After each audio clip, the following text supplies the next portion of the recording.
Hi English 111 students, and welcome to Module 2. This is the module for narrative writing. So the narrative essay is going to be the first essay that you write for the class for a grade and feedback and all that sort of thing.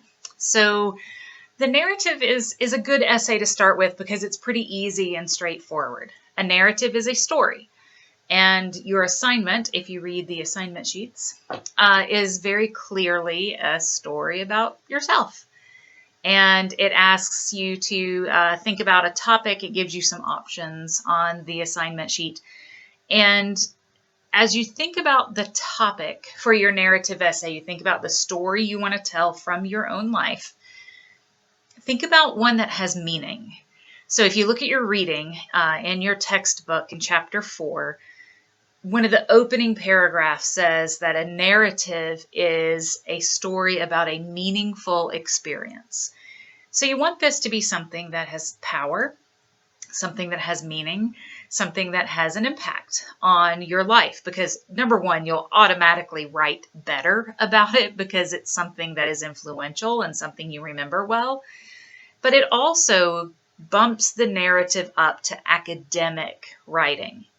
So an academic narrative is not just simply telling a story. Instead, it's telling a story with a pure purpose. You're trying to get some sort of message across. This might be something you realized about life. It might be something that you're writing a story about, a great truth that you learned about yourself or about life in general. But academic narratives have a purpose. They have a meaning to them beyond just, oh, it's a good story. So it needs to be something meaningful.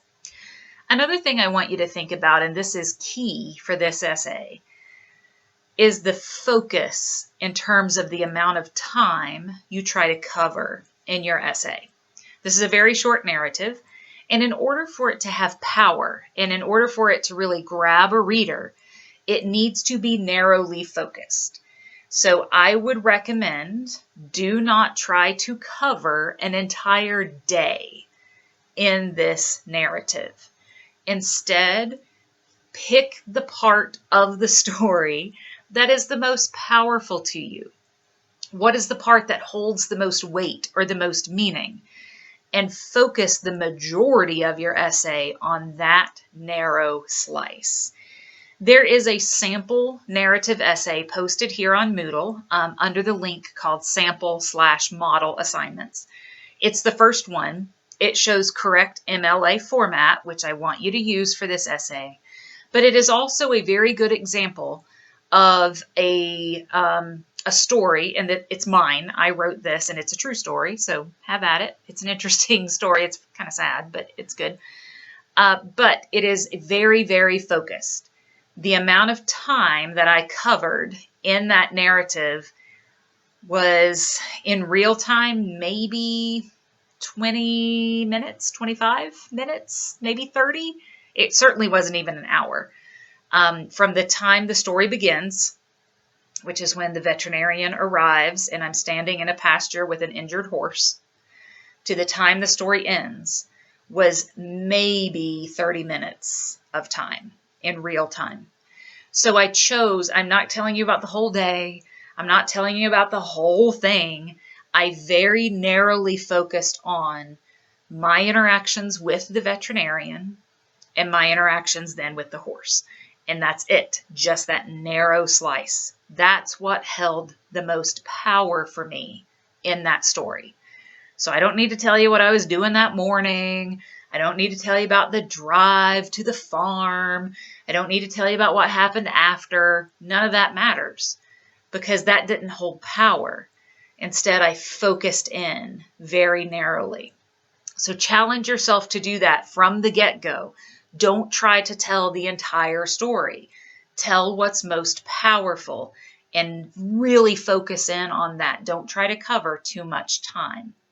The example that you're going to read this week, and you're going to write a journal about it, is a story called The Chase by an author named Annie Dillard. It's one of my favorite short stories of all time. It is very narrow. In real time, the amount of time it covers might be 10 minutes. It might be 15. It's not very long at all. The majority of the story is a guy chasing these two kids through a neighborhood because they threw a snowball at his car. So it doesn't seem like much, and it really doesn't cover much time. But the way Dillard writes about it, and especially the way she keeps it really focused, is a powerful story. The other thing to think about is in telling your story, use strong details. We'll talk about this idea of imagery, especially in Annie Dillard's story, The Chase. Imagery is any sort of language that appeals to your reader's senses. So remember who your audience is. We've talked about audience and purpose. Your audience is academic. Your audience is someone who's expecting vivid details and good vocabulary. It's not like we're sitting at a coffee shop and you're telling me a story. I'm expecting something a little more formal because this is academic. So if we think about Annie Dillard's story, there are some places where she uses vocabulary that we don't use in everyday life. Like she uses the word crenellated, which means folded, right? So crenellated castle walls. I wouldn't think of using that word in my everyday life, but it fits in the story, and it fits really well because it makes this image come alive. So think about the imagery and the details you use that suck me in. I want to be a reader who's involved and who's interested. So the way that you write your story is just as important as the story itself. So take a look at the model essay that I've posted under model assignments. It gives you the format. It's MLA format for every essay in this class, so follow that. And then take a look too at The Chase by Annie Dillard, because you're going to be writing about it a little later in this module. And really give yourself a chance to start brainstorming early for this narrative essay before you have to turn it in next week. I look forward to seeing what you're writing about, and I am looking forward to your discussion boards to see your topics and how you talk to each other about it. And I look forward to your essays. All right, have a good couple of weeks.